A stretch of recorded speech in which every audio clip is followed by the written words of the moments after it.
नमस्कार, समाधान भारत पे आप सभी दर्शकों का बहुत बहुत स्वागत है। मैं हूं आपके साथ कविता, उपस्थित हूं आपके समक्ष आज का बुलेटिन लेकर। क्या कुछ रहा प्रदेश भर में खास, आपके समक्ष इस बुलेटिन में साझा करने वाले हैं। तो आइए नजर डालते हैं आज के बुलेटिन पर। शुरुआत करेंगे आज के मौसम से। हिमाचल प्रदेश में 22 फरवरी तक मौसम साफ, 23 को 8 जिलों में बारिश और बर्फबारी के आसार। जयराम ठाकुर बोले, मोदी सरकार में हिमाचल को 5 गुना ज्यादा सहायता। कांग्रेसी प्रत्याशी तय होने के बाद अपने पत्ते खोलेगी भाजपा।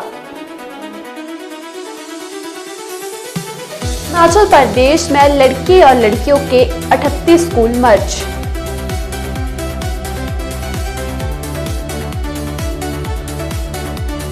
के साथ सीआईएसएफ का सुरक्षा दस्ता अटैच, 40 जवानों ने संभाला कार्यभार।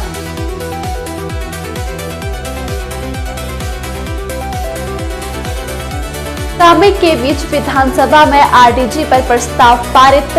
सीएम सुखविंदर सिंह सुक्खू बोले, अगर आरडीजी बहाल नहीं हुई तो 15% बजट कटेगा।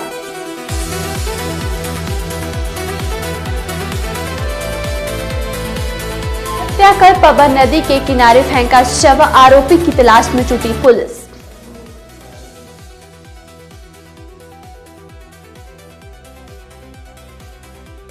पीओ में निवेश के नाम पर सरकारी कर्मचारी से 30 लाख की ठगी।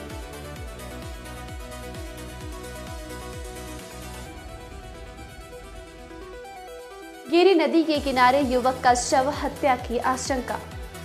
गिरी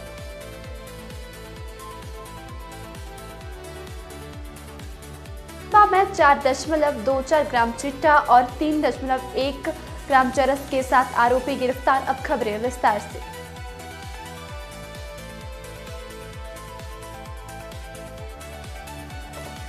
अटल टनल रोहतांग सहित प्रदेश की ऊंची चोटियों पर बुधवार को बर्फबारी हुई। राजधानी शिमला, सिरमौर और सोलन के कई क्षेत्रों में बूंदाबांदी हुई। 22 फरवरी तक प्रदेश में मौसम साफ बना रहने का पूर्वानुमान है। 23 फरवरी को पश्चिमी विक्षोभ की सक्रियता से मध्य और उच्च पर्वतीय 8 जिलों में बारिश और बर्फबारी के आसार है। बुधवार को प्रदेश के कई क्षेत्रों में बादल छाए रहे। ऊना में धूप खिलने से अधिकतम तापमान 28 डिग्री सेल्सियस दर्ज हुआ। नेता प्रतिपक्ष जयराम ठाकुर ने शिमला में प्रेस वार्ता को संबोधित करते हुए कहा कि कांग्रेस सरकार बनने के बाद से लगातार केंद्र सरकार से भरपूर सहयोग ले रही है, लेकिन इसके बावजूद केंद्र सरकार और प्रधानमंत्री के खिलाफ गंभीर टिप्पणियां कर जनता का ध्यान भटकाने का प्रयास किया जा रहा है। उन्होंने कहा कि वास्तविक मुद्दा यह नहीं है कि केंद्रीय बजट में रेवेन्यू डेफिसिट ग्रांट का उल्लेखनीय हुआ है या नहीं, बल्कि असली प्रश्न यह है, जब यह ग्रांट हिमाचल प्रदेश को मिल रही थी तब भी राज्य सरकार वित्तीय संकट का रोना ही रो रही थी।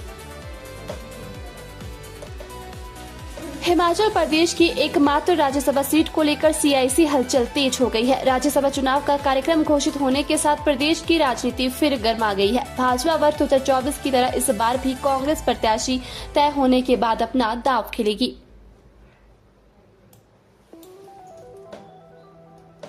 हिमाचल प्रदेश में लड़के और लड़कियों के 38 स्कूल मर्ज कर 6 शिक्षा स्कूल बना दिए गए हैं। 50 मीटर से 1 किलोमीटर के दायरे में स्थित स्कूल मर्ज करने की शिक्षा सचिव राकेश कंवर ने अधिसूचना जारी कर दी है।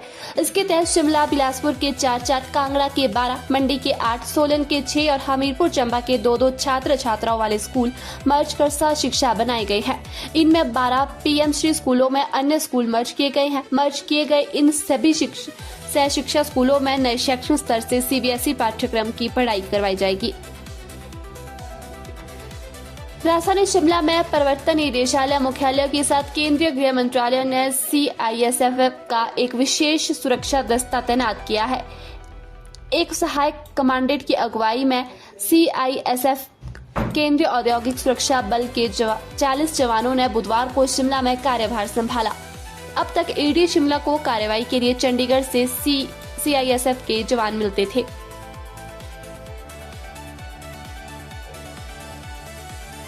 हिमाचल प्रदेश विधानसभा के बजट सत्र के पहले दिन सत्ता पक्ष और विपक्ष में चर्चा और बुधवार को हंगामे के बीच राज्यसभा घाटा अनुदान की बहाली का केंद्र से सिफारिश करने के लिए लाया प्रस्ताव ध्वनिमत से पारित हो गया।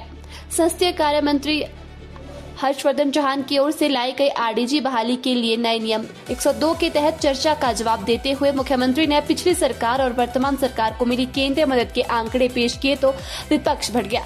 विपक्ष ने सदन में खूब हंगामा किया और वेल में चले गया। करीब 45 मिनट तक भाजपा विधायक वेल में रहे और जमीन पर बैठे रहे। इसी दौरान प्रस्ताव पारित हो गया। अब इस प्रस्ताव को केंद्र सरकार को भेजा जाएगा। उधर चर्चा के दौरान मुख्यमंत्री सुखविंदर सिंह सुक्खू ने कहा कि अगर आरडीजी बहाल नहीं होती है तो हिमाचल प्रदेश के बजट में 15% कटौती करनी पड़ेगी। हिमाचल में विकास कार्यों के लिए आरडीजी की बहाली बहुत जरूरी है, जो 1952 से मिलती आ रही है। उन्होंने सदन में कहा कि अगर विपक्ष के विधायक आरडीजी के प्रश्न में बोलते हैं तो अपनी बात यहां खत्म कर दूंगा।